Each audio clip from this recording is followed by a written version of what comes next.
იმ შემთხვევაში, თუ თქვენ იპოთეკური სესხი ლარში გაქვთ აღებული და ეს სესხი ეროვნული ბანკის რეფინანსირების განაკვეთზეა მიბმული, დღეიდან თქვენი საპროცენტო განაკვეთი 0.25%-ით გაიზრდება. იგივე მაჩვენებლით გაიზრდება ასეთი პირობით აღებული სამომხმარებლო სესხის პროცენტიც. პროკრედიტ ბანკის ბიზნესის განყოფილების უფროსი ჩვენთან საუბარში განმარტავს, რომ ცოცავი საპროცენტო განაკვეთი პირდაპირ დამოკიდებულია რეფინანსირების განაკვეთზე.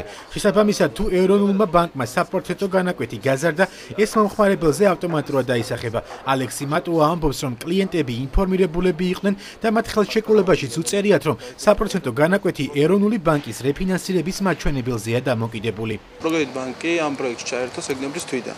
ამ ხის განმავლობაში დღემდე ვერ ვიტყვი, რომ ძალიან დიდი წილი უჭირავს 3%-ს და ახლობლებით 4-5%-ია ჯამში. ცოცავი საპროცენტო განაკვეთი პირდაპირ დამოკიდებულია რეფინანსირების საპროცენტო განაკვეთზე. რაც იმას ნიშნავს, რომ ნებისმიერი ცვლილების შემთხვევაში ეს იქნება აწევა ან შემცირება პირდაპირ პროპორციულად აისახება კლიენტის საპროცენტო განაკვეთზე. საქართველოს ბანკის წარმომადგენლის განმარტებით მომხმარებლებზე საპროცენტო განაკვეთის ზრდა უმნიშვნელოდ აისახება. ჩვენ კლიენტებს, ვისაც კონტრაქტში ედო და აღებული ჰქონდათ ისეთი სესხი, რომელიც მიმული იყო რეფინანსირების განაკვეთზე, შესაბამისად მათ 0.25%-ით გაეზრდებათ გადასახდელი. ეროვნული ბანკის გადაწყვეტილებაში საგანგაშოს ვერაფერს ხედავს ფინანსთა მინისტრი. ნოდარ ხადურის თქმით, იპოთეკურ სესხებზე საპროცენტო განაკვეთი უმნიშვნელოდ გაიზარდა. ფინანსთა მინისტრის პოზიციას ბანკების ასოციაციაც იზიარებს.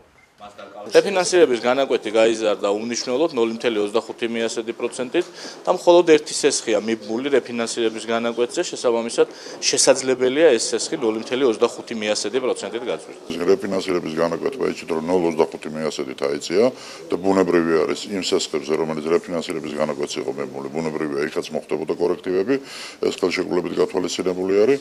შეიძლება სამომავლოდ რეფინანსირების განაკვეთმა დაიწიოს და ბუნებრივი არის იქაც დაიწოს სესხები, ისე რომ ამაში რაიმე მოულოდნელი არც ერთი მსესხებლისათვის, რომელსაც რეფინანსირების განაკვეთზე მიბმული სესხები აქვს, მათთვის ეს მოულოდნელი არ უნდა იყოს და არც არაფერი შემაშფოთებელი, ვინაიდან ეს იმდენად უმნიშვნელო ცვლილება არის, რომ ის ბევრ დიდ გავლენას რაიმე სესხზე ნამდვილად ვერ მოაქვს. რეფინანსირების განაკვეთი მონეტარული პოლიტიკის კომიტეტის 12 თებერვლის გადაწყვეტილებით 3.75%-დან 0.25%-ით გაიზარდა და ამ დროისთვის 4% შეადგენს.